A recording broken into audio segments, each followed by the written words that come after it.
All right, hello, COGS 108 students. I'm so excited that you all get to listen to our wonderful guest lecture today. I am just going to say that I'm so excited to have Vivian Peng here. I'm not going to introduce her further than that because the first question that I have for Vivian is, how did you get started? How did you get to where you are today? What's your educational background and what is it you do? Thank you so much for having me, and hi to everyone. So my name is Vivian. Currently, I am the data scientist for the mayor of LA and part of the innovation team. But I would say this is my my third career hop. And so originally in my undergrad, I was a molecular cell biology major. I was pre-med. I thought I wanted to be a doctor. But after completing my coursework and my MCATs, I decided I actually don't want to be a doctor.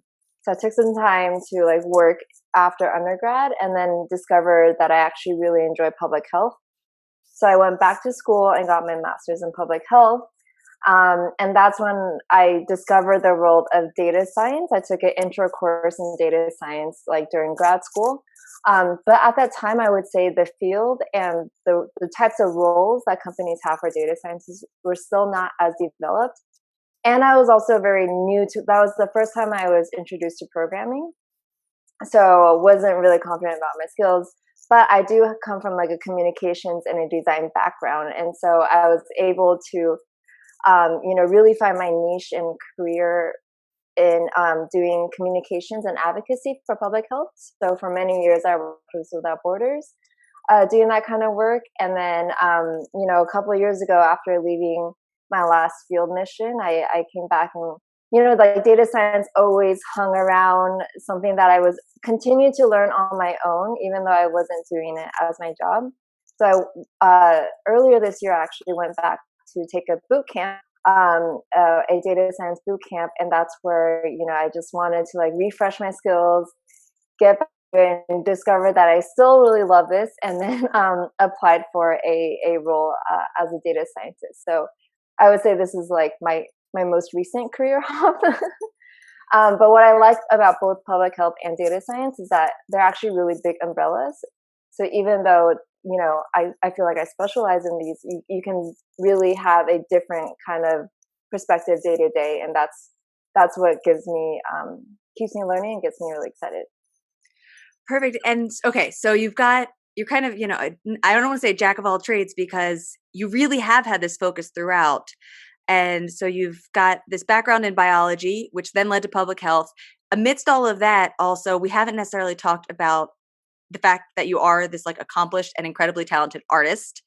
And I guess I'm curious, in your current job title and role, how much did they know about the artist side of you? Because I feel like that has really been part of your brand as a data scientist. So how much did they know about that? How much did that play into you getting this role? Yeah, thanks so much. So I do feel like timing wise, it worked out for me because right now our biggest priority is on our COVID response.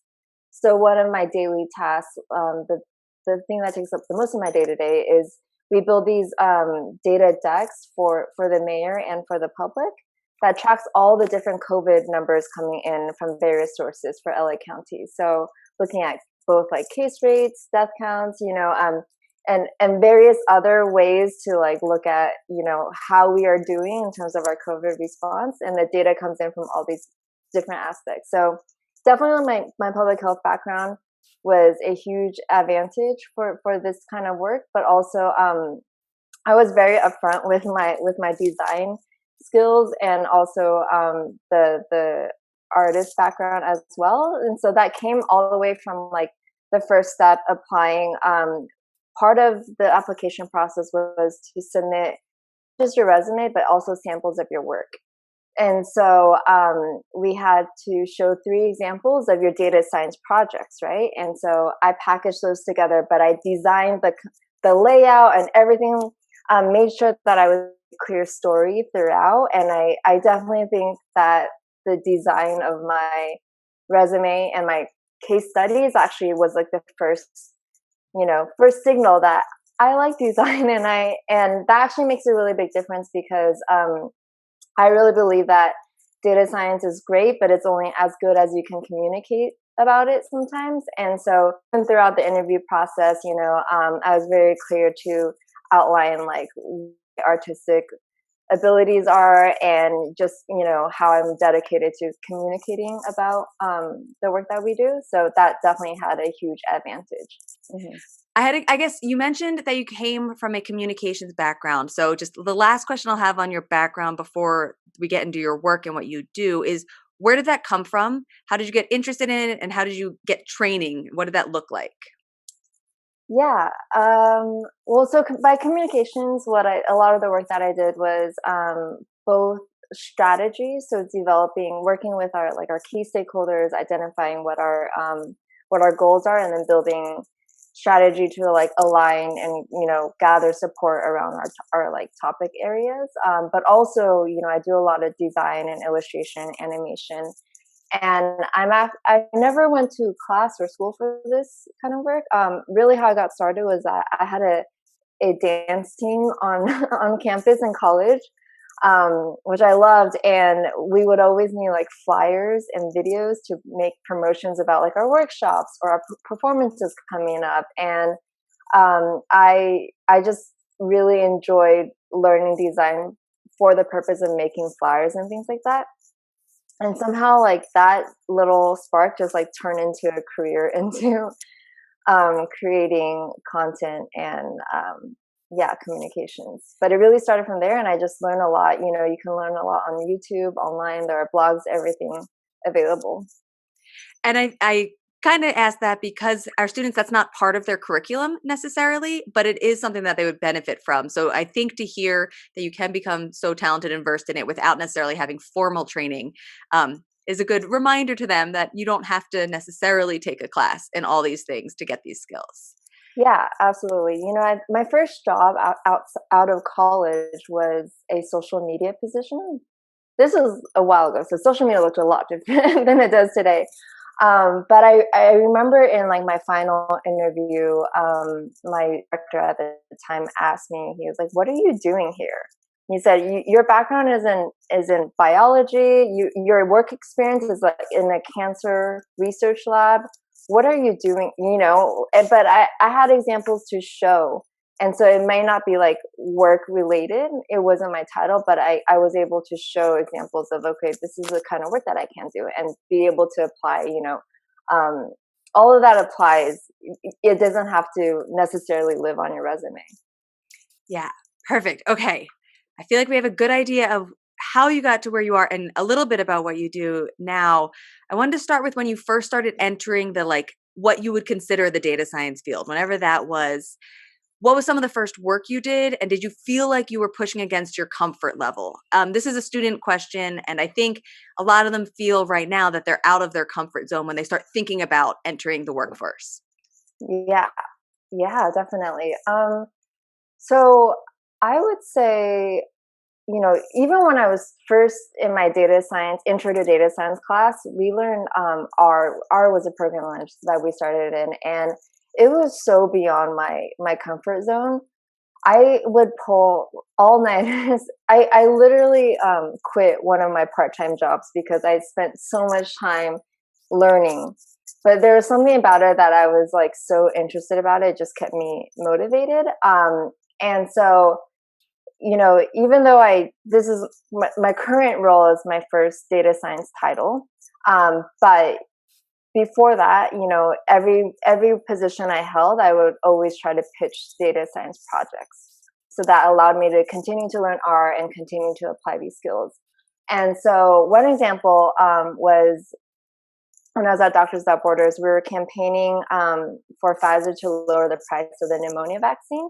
So one of the objectives was to engage shareholders, right? So that they can hopefully influence the company. But people think about shareholders as, people with a ton of money, right? Which is true. But then there are also a lot of people who put money in 401k plans and retirement plans, and they can somehow still have money in these companies. But it's hard to see what kind of companies you have money in. And I really wanted to do a hackathon. Like I knew that this was possible, that we could find the data and then also like build a tool for people to enter their 401k and see which companies they have investments in, because I saw an example like this. But it was completely beyond my technical skills, and but I really believed in it. And so it took a lot of work just to like for me to be able to outline like what the idea and concept is, and also to find the data, and to prepare it in a format that I thought was usable. But because I felt really unsure still, and it was one of my first bigger projects, I actually was able to bring in advisors. And so I think that's really important, is also just to know like when and who to ask for support, because a lot of times when you're learning these things, is actually most of the most of the times like other people have considered it as well, right? So it's just a matter of finding who can help like put together the answers or guide you to the right resources. So I was able to bring in like a data engineer who could help me prepare the data, and also someone who is like an expert in the stock market, because that was beyond my capacity as well, and who was able to like break down all of this for me. So really being able to like bring in people at the same time was helpful. And I think that's something that sometimes students lose sight of, is that early on, especially, you're not expected to know everything. And nobody ever will know everything in data science, right? Like my students are going to come to me this quarter and ask me questions I don't know. And we're going to work together to figure out what the answer is. And that's going to happen forever. And especially in the beginning, you get to have people on your team nearby, and you get Yeah. to utilize them and benefit from them. And they can then make your dreams a reality. Yeah, and that's actually why I love the data science community so much, is because no matter how ex- expert someone is, there's still an understanding that like there's always more to learn. And also, I feel like the community is really dedicated to helping others learn too. So there's always this like open, collaborative community where you go on Stack Overflow and there are all these like experts writing answers to your questions. And so that's something that I loved from the beginning. Yeah, and I think part of that, this class we teach in Python, but you and I both come from the R world more. And I think that's something that I really love about the R world and the R community, is that there is this huge community. Um, and not to say that that doesn't exist in the Python world, it's just such a large community. And so there's just, you don't have that same sense. So that's something I often like to tell students too, is there is this like amazing beginner community in the R world. Um, so you were early on in R. You've spoken at R conferences a little bit. Mm-hmm. Um, what has your experience been like within the R community? I love the art community. I also feel very lucky. So my mentor is Jared Lander. He wrote the book Art for Everyone. So he was my former professor in the Intro to Data Science course, and throughout the years we've worked together, we've become friends, and through him I've been able to have like a really deep connection to the art community. But I do really feel like everyone is just there to help. And especially you can go on Twitter, you can ask, where there's like a Slack group, but it's very welcoming. And I remember, so Jared runs the New York R meetups. So once a month, he brings in a speaker, and it's like just like a talk at night. And I remember going in grad school and just having no idea what people were talking about. I would go there and I just had no concept. I couldn't comprehend what the talks were about, but I remember he just kept saying like, just keep coming, just keep coming. One, you'll get a little bit more each time. And that's true. To this day, there are still talks where I go to and I'm like, I don't know. I don't get this, but there are times where I'm like, oh, I got a little bit more. And so I love that. Just keep showing up. That was something that stuck with me. What does your day to day look like now? Yeah. So currently, I feel like this role is such a good blend of all my interests, from like data science to public health and also design, because there is such an appreciation for how we communicate about our information. So as I mentioned earlier, one of our main tasks is these daily data decks, what we call. So what that entails is, we get data coming in from all different sources, both from like the County of Public Health versus you know, the California public health department, and all these sources that we have to try to compile them into one place and look at, how is our COVID response doing, both with like the case number, but also like the availability of resources, right? And so when the data, on a good day, the data will all come in on time, and I can run, aggregate it all and do our analysis and produce the charts that we need. But it's the real world, and so data comes in at various times, and sometimes there will be a change in how a provider like collects the data, and so then my code will completely break. Then I have to figure out, what is causing that to break and fix it in time. So it's been a real test of my skills to be able to deliver on such a short timeline. Because even though I was confident with like my data science skills, I always had a few days to work on projects, and this is like every day. It has to come in at a certain time. So that's a big chunk of the work that I do. And then on top of that, we, as part of like the mayor's team, we also partner with other departments within the mayor. So for example, like the LASA stands for Los Angeles Homeless Shelter Association, I think. But we do we help support some of the analysis for those projects as well. So other partnerships, we try to like provide insights and analysis where we can. It sounds like you are the main go-to for this daily data deck. How many people are on your team? How many do you interact with? I guess within the mayor team, or what is the structure beyond that? Yeah, so I'm not the main go-to. I'm one of many, and so our team, we're called the innovation team. So there's 9 of us, and I'm the only data scientist on the team. But my director, he was a previous data scientist, the first data scientist on this team a few years ago, but now he's our director, and so it's great having him around because he also does a ton of the data. Since the COVID hit, like he's also started to do a lot of the data work as well. So we are able to like hand off and also bounce code between the two of us.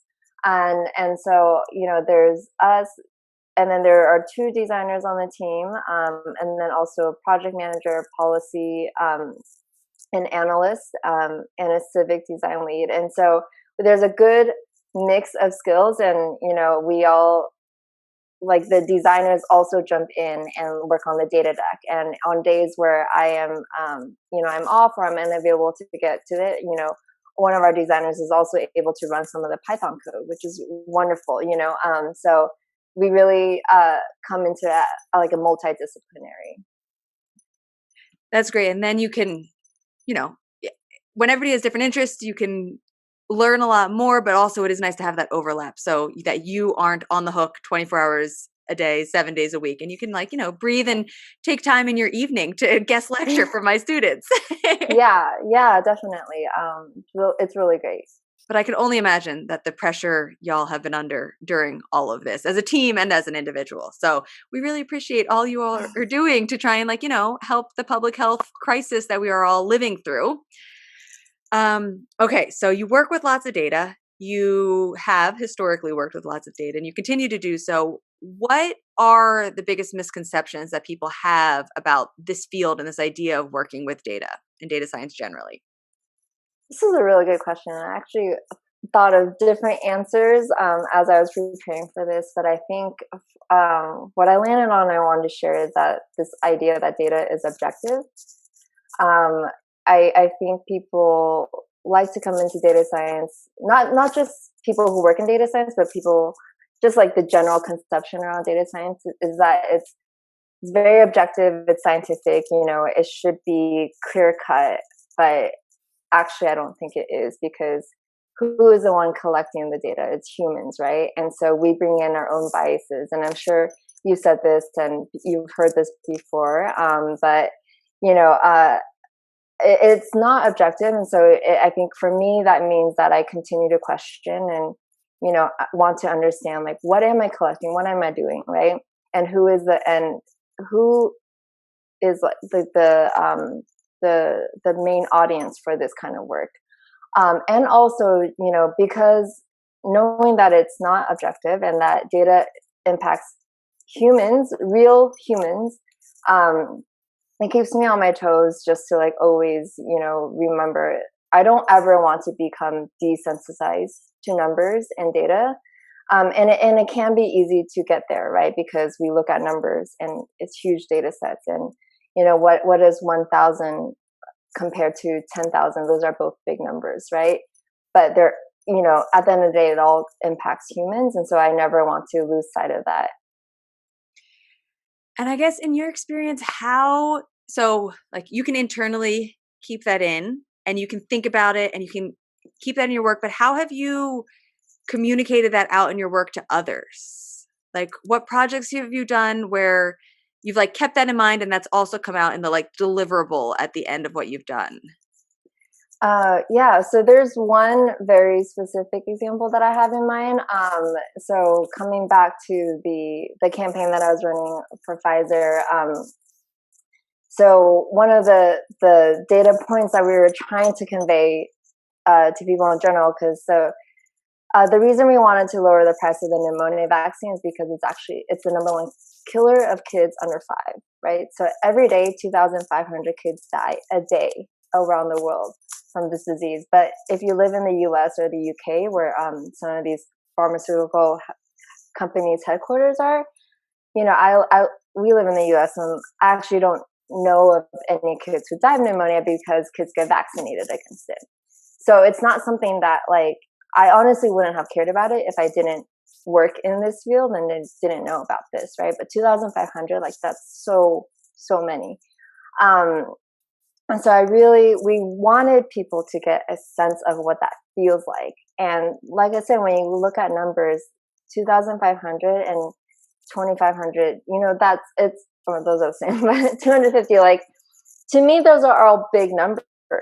And it's hard to feel tangibly what that is. And so one of the things that we did was, we had a petition to ask Pfizer to lower the price, and we wanted to deliver the signatures to Pfizer in a really impactful way. And so what we thought about was we bought 2,500 flowers and had a procession of people just walking with a bundle of flowers in their arms and just silently in New York City for 2 blocks. And we walked it all the way to Pfizer's front door. And then at the front door, we had a brand new pristine crib to symbolize, all the babies that won't go home in that day. And we gently placed the flowers in the crib. And so by the end of it, it was this visual of the crib just overflowing with flowers. And I think for the people who were attending and participated in that, it was really something, that we reflected on, because in New York City, it's loud and there's so much commotion, and we were silently just walking. And so each person held maybe like 10 to 15 flowers in their arms. And, to know that symbolized, that's something that you could touch and feel that it symbolized like 15 babies, it just, it was really meaningful. And, the visual kind of like was really stark in front of the headquarters, and that actually was one of the stunts that we pulled that actually made a big impact in our campaign. Because later, I think a year after that, Pfizer did lower the price for humanitarian organizations. So those are the things that I like to think about. That's why that's where like the blend of my design and data experience comes in, because I want to design experiences where people really like feel what it is that we're working with and what we're working towards. And I love that example for the outcome, not that it had to exist, right? Like I don't want that number to have ever existed, but it did and it does. And I think sometimes we as data scientists get stuck in the reports and looking at the data and how do we make this like chart, right? And sometimes we get stuck not thinking beyond that. So I love this example because it takes data, right? This started with a number It started with an analysis and then made it into something tangible that like we feel and there's an emotional connection to. And data are emotional, Mhm. which you're dealing with every day, right? Like numbers are coming in about people, Mhm. even though they're numbers. So I love this example as a thinking outside of the box and remembering that we don't have to stick to reports as the only means of communication. Yeah, yeah. And there's a time and place for it, right? So in the day to day, we do need reports to kind of signal, how are we doing? But there are times where we can design something more experiential. I guess this brings me to so I talk about ethics a lot, and students may or may not get tired of hearing about this, but I think it's important. And clearly, you have dealt with sensitive information, sensitive topics, important topics that deal with humans and children. And so, like, what do you do to make sure that your work is considering the ethics and being used for ethical causes? What are some strategies that we can all consider in our arsenal of ethical thinking? Yeah, that's a great question, and I don't know if I have the perfect or the right answers for it. But because I think also there's also I also acknowledge that there's so much we can do, but then we live in a world where like data just lives out in the world and information lives out in the world. So also just to remember that like sometimes you can put everything in the right place, but someone else can take it and interpret it completely different. Um, so that is something I'm both very scared of and very cautious about. And I think for me, it's I ask a ton of questions before I even start the analysis, and I don't think that's something I necessarily did earlier on in my career. For example, I would get an assignment and I'd be like, okay, I'll do it, right? And now, I really take the time to understand, okay, what are we asking? What is this used for? What do you imagine the outcome will be? Just to try to really, really understand, like, one, who is asking for it? Who will this impact? And then also, I gave a talk called "The Ethics of Data Storytelling," and some things I also consider is something I made I kind of made up. I call it a meme filter. So the idea is that we live in a world where everything is condensed down to like memes or bite-sized information, and that's not necessarily a bad thing in itself, but it gives the potential that things can be misinterpreted. And so one thing that I think about is, okay, if I'm doing an analysis and I'm producing a report, for example, I try to think about breaking down my data into these bite-sized chunks and consider if one of those chunks were to like live out on its own, would it have the same story message as the rest of the report? And sometimes it's a yes, sometimes it's a no, right? But if the answer is no, then thinking through, okay, what other critical information do I have to keep this data with and make sure it's always paired in the right context. So that's just something I consciously do for a lot of the work that I think about, and also understanding can the news media and the news cycle and how that impacts if people interpret our information. And so that's actually a bigger role than we like to think sometimes, but it actually is something to consider. So that helps me understand, like, how I build my analysis, and then look at also the potential of how it can be misinterpreted. And so coming back to one more thing is that from a public health background, medical doctors have to take an oath to do no harm first. Like that's their first step. And it's something that I've been thinking about a lot lately, is that why don't we have all professions take that oath, right? To first do no harm. So I think part of like asking all those questions is to understand, could there be consequences that I don't think about now to the work that I'm doing? And so, operating under that framework first is something that I've been trying lately. I love that idea of do no harm being our first principle. And I do think it's important, as you said, and for students to remember, you can't think of every unintended consequence, but it is your responsibility to do that thinking, come up with as many as you can. And I think it's helpful to know that, the data scientist, one of the data scientists for LA who's working for the mayor, does put this work and does ask the questions up front, but it is hard when you're getting started. You know, right? You're like given a task by your boss and you're like, oh, I go do this thing. The boss told me to. But to know that asking questions is allowed and encouraged. If you were in charge of hiring data scientists at any future company, it doesn't necessarily have to be your current place of employment. Like, what are the skills you would look for? What do you think are the essential skills for somebody who's in the process of mastering data science? That's a great question. So I think, for me, the language I am agnostic to, whether it's Python or R or whatever new programs languages that come out in the next few years.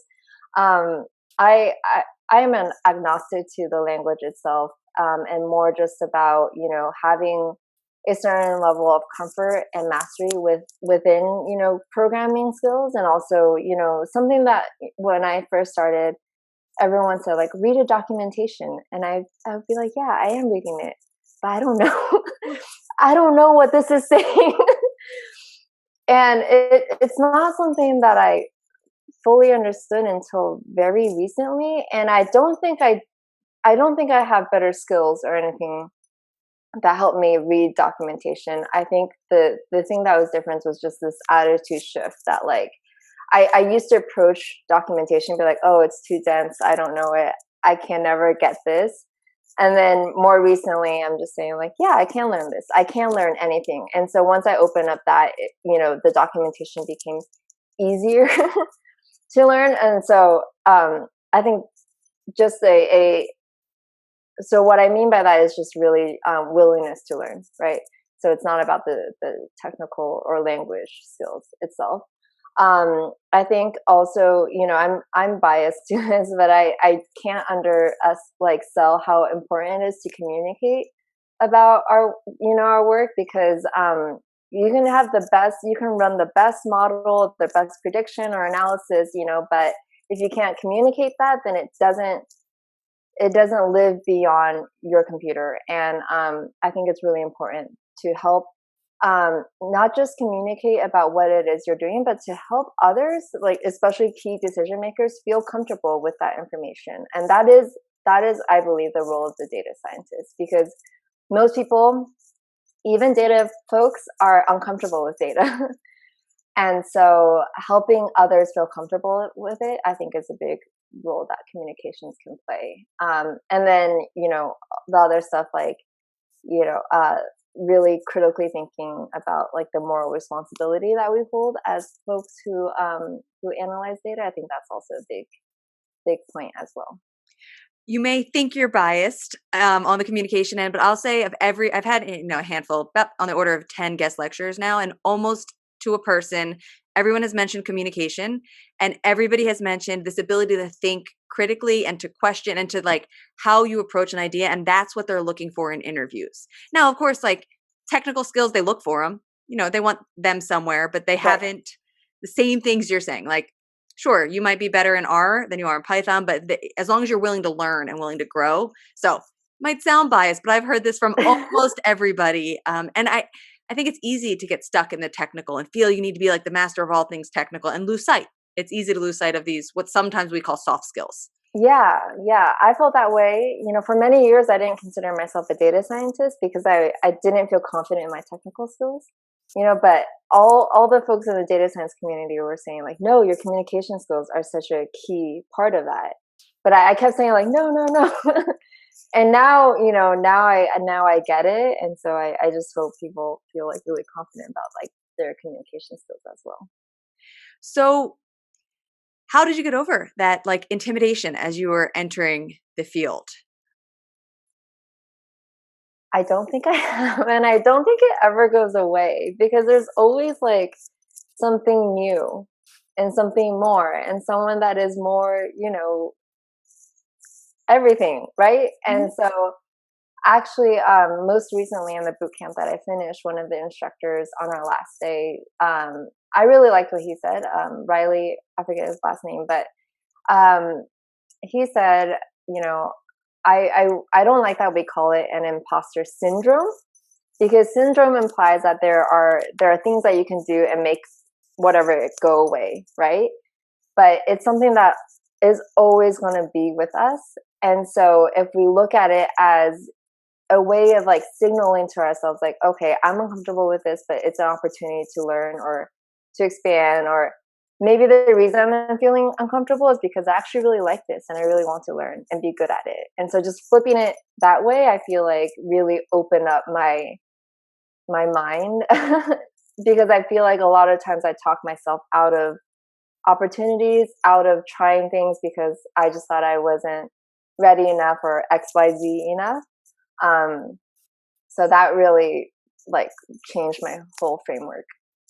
And I think that's something for students that, they're new to everything, some of them have more experience, some of them have done a bunch of internships, but that's not the norm. And but the same thing for, right? Like you think you can't do it, it's new to you, you then go do it, you learn the thing, and then you're capable. And we do this cycle over and over again, but that imposter mindset doesn't leave. So we just have to, shift it and say, oh, we've seen this before, we've overcome it. We're capable, and we have been capable. If we look backwards, we were capable of doing these things, even if we thought we weren't. But it's scary. It's scary as It you is start. scary. Yeah. And I think for me, I always thought like my experience in one field doesn't transfer to my experience in another field.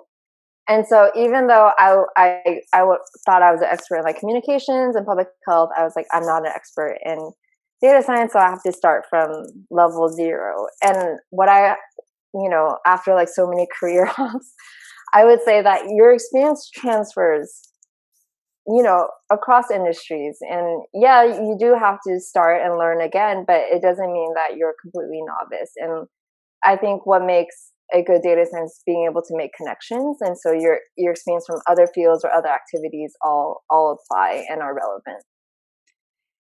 And then I guess, okay, so we've got everything you've done to get here. Mindset, everybody can learn, you continue to learn. There's always going to be somebody else that's there that knows more, and that's great because then you can utilize them in your job and ask them questions. Um, what are we missing in the field right now? What are your concerns, or what do you wish we could do in the field that we're just like not thinking of or not doing or just not prioritizing? Um, that's a huge question. I do think I wish a lot of I'm I'm very biased, but I wish we prioritized data science roles in other industries. Um, you know, there's so much potential, but a lot of industries who can afford data scientists tend to be like in ad tech, right? And so like the tools that we develop are for a very specific purpose, but there's so much potential in other fields. The medical and bio field, there's so many advances going on there that I think are really interesting, and they are, pharmaceutical companies are able to do really interesting research with data science. But I think a lot of other industries can benefit as well. We're just not prioritizing that as like a society, and the industries that we really value. And I think something that I wish, just as society, is that we would be a little bit more critical about, our data privacy and what we give, how we give away our information. The concerning thing to me is, yes, like the tools and the potential of how it could be used, but also I think what's more concerning is that I think as a, society, we've just lost, we've just kind of like given up control, or like even me, like I will trade convenience over my data privacy. And sometimes I held out, like I'm probably on the more like restrictive end, but I hold out as much as I can until it becomes too inconvenient. Mhm. And so I'm like, okay, I guess I'll just sign away my rights. And so I do think that that's a reality that doesn't have to exist. It doesn't have to be like a if and or. We're just not pushing it or like thinking critically, as a society. I know I threw that huge question at you, but I think both of the like main points there are so, so critical. The second one being we don't often think like as if something is free to us, they're making money somehow. And that is just like the thought we have to do. We don't pay for email, right? That's being made. And then your first point there, I forget who said the quote, but it's the, the most brilliant minds of our generation are trying to figure out how to make people click an ad. And there is something, and for those who want to go into that and that like jazzes you up, go do it. But for Yeah. those, there is a lot more out there. There are a lot of fields out there that are hiring data people. And you might not start with as high a salary on your first job, but if it like drives your soul and is interesting, like go pursue it and they can probably benefit from your skills. So I love both of those messages. So thank you. I know I kind of threw a huge question in there toward the end at you. But I think you knocked it out of the park. Thank you. Yeah, thank you so much. Okay. Is there any wisdom thing you wish you knew that you would love students of data science to consider or to keep in mind as they go forward in their path in data science? I think I kind of touched about this earlier, but just I really wish I hadn't talked myself out of applying for opportunities. So many times I just said like, oh, I'm not good enough or I can't do this. And I really believe like now being really connected to the data science community is that it's really a community that is there to help you and others grow and help us grow as a community. And so something that I would really encourage is like, if you're on Twitter or like you can reach out to folks that you are inspired by or kind of ask questions like how did you do this. In general people are pretty open to like sharing both like advice or code or whatnot. So that's kind of my thing is just I realize looking back now like how many times I've had said no to myself when everyone else around me was saying yes you can do it, but I was like no, I know me and I can't do that, right? But so many things that I was able to accomplish was because someone pushed me to do that. So for example, speaking at our conferences, I would go back and forth with Jared all the time, my mentor who runs these conferences. He was like, you can do it. And I would waste hours of our time convincing him that I can't. And it got to the point where I realized, if someone is believing in me so much, like who am I to say no to myself? So that's what I really want to share. And similar in that line, like if you watch to the end of this and you're curious about my work or anything, please feel free to reach out like online or any kind of social channel. I'd be happy to connect and talk more. Thanks so much. That is so kind and generous. And I'm going to also plug and put these in the notes here that a lot of what Vivian has mentioned, either she's talked about or demonstrated in a talk. So I'm going to link to her website, which has her talks and has written about in beautiful Medium posts and has comics that talk about documentation, talk about saying, when everybody else is lifting you up and you're doubting yourself. So if you want to read more about any of those things, I'll link to all of that because I think it's helpful and a really, really important message. So with that, I'm going to thank Vivian so much. I wish it were in person. I wish we could do live student Q&As right now in a feasible way. But I'm glad you got to answer questions for all of my wonderful students. So thank you so much for doing this. We really appreciate it. Thank you too. And yeah, I really enjoyed this and I really love speaking to folks. So feel free to reach out.